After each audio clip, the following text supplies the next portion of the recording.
सप्ताह के अंदर अपनी अधियाचना टीआरई 4 के भेज देंगे कि किस सब्जेक्ट में हमें कितना टीचर चाहिए। उसके बाद जो बीपीएससी पर निर्भर करता है कि उनके क्या शेड्यूल निकालते हैं एग्जाम का।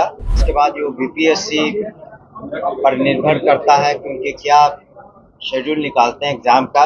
नमस्कार, आप देखना शुरू कर दी है दर्श न्यूज और मैं हूं कुमार मनीष। देखिए, शिक्षक अभ्यर्थी आज जेडीयू दफ्तर का घेराव करने आए थे। यहाँ पर शिक्षा मंत्री भी मौजूद थे। शिक्षा मंत्री जैसे बाहर निकले, शिक्षक अभ्यर्थी के द्वारा उनकी गाड़ी का घेराव कर लिया गया। देखिए किस तरह से, तस्वीरों के माध्यम से आप हमारे स्क्रीन पर देख सकते हैं। शिक्षा मंत्री के गाड़ी का पहले घेराव किया अभ्यर्थियों ने, उसके बाद उनके खिलाफ नारा भी लगाया। और जब मीडिया ने शिक्षा मंत्री से सवाल किया कि क्या चुनाव से पहले बीपीएससी टीआरई 4 का वैकेंसी आएगा, इसको लेकर फिर शिक्षा मंत्री कहते हुए नजर आए कि देखिए याचिका हम लोग बीपीएससी को भेज देंगे। आखिर कब भेजेंगे याचिका, पहले सुनिए शिक्षा मंत्री क्या कुछ कहते हुए नजर आ रहे हैं। एक सप्ताह के अंदर अपनी अधियाचना टीआरई 4 के भेज देंगे कि किस सब्जेक्ट में हमें कितना टीचर चाहिए। उसके बाद जो बीपीएससी पर निर्भर करता है कि उनके क्या शेड्यूल निकालते हैं एग्जाम का।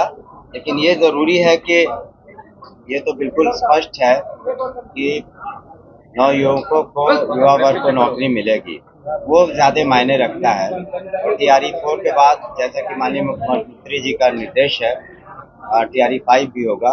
जो बचे कुछ जो सीट्स रह जाएंगे तो टीआरई 5 भी होगा।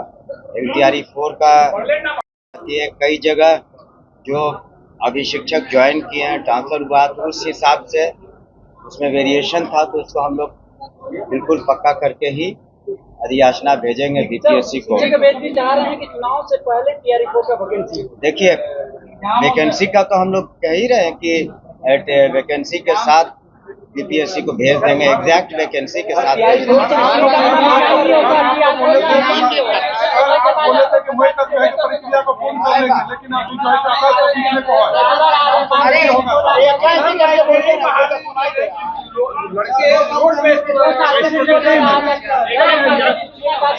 नियमावली में संशोधन करने की मांग की जा रही है। कहा जा रहा है कि 10 साल का जो उम्र सीमा है उसे हम लोगों को बढ़ा दिया जाए।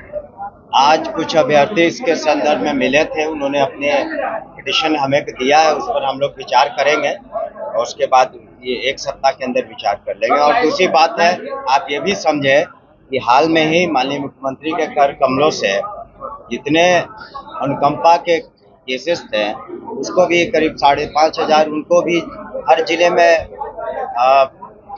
नियुक्ति की गई है, क्लर्क के लेवल पर या परिचारी के लेवल पर। जो लंबित कार्य हैं, आप देख रहे होंगे शिक्षा विभाग ने 2.5 लाख से ऊपर नौकरी तो बीपीएससी ने दी है। सबसे ज्यादा शिक्षा विभाग ने नौकरी दी है। माननीय मुख्यमंत्री जी का भी हमेशा से ये ध्यान रहा शिक्षा विभाग को, इसलिए बजट भी सबसे ज्यादा है और सबसे ज्यादा ध्यान भी यहाँ पर है। तो हम लोग कोई कमी नहीं करेंगे और शिक्षकों के हित में जितना हो सकता हम लोगों ने किया है करेंगे। और अभ्यर्थियों के भी हित में सभी को मौका मिलेगा।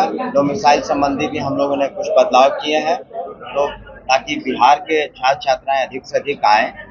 तो इस तरीके से शिक्षा विभाग जनहित में, जन के कल्याण में, खास करके युवा वर्ग के लिए जो भी उचित कदम है समय समय पर हम लोग ले रहे हैं। अन्य जो भी मांग है उस पर विचार करेंगे हम लोग सहानुभूति पूर्वक। लेकिन जैसा हमने कहा, एक सप्ताह के अंदर निश्चित रूप से हम लोग अधियाचना बीपीएससी को भेज देंगे। फिर बीपीएससी से रिक्वेस्ट जरूर करेंगे कि अपना एग्जाम जितना जल्दी हो, लेकिन वो उनका डोमेन है कि उसको कैसे कंडक्ट कराएं।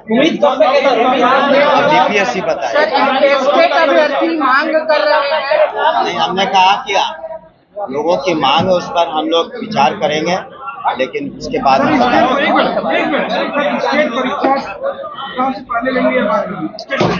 एसटीईटी की हम लोग कोशिश कर रहे हैं कि पात्रता की परीक्षा वगैरह, उस पर भी बहुत से पिटीशन आए थे। ऑलरेडी पात्रता में करीब 4 लाख स्टूडेंट्स क्वालिफाइड हैं अभ्यर्थी, लेकिन फिर भी जनरल मांग थी कि उसको सभी के लिए कराया जाए पात्रता की परीक्षा। वो भी हम लोग बीपीएससी को उसी हिसाब से वो भी विचारा देंगे। आप पूछ लीजिए। ठीक है, थैंक यू। चलिए।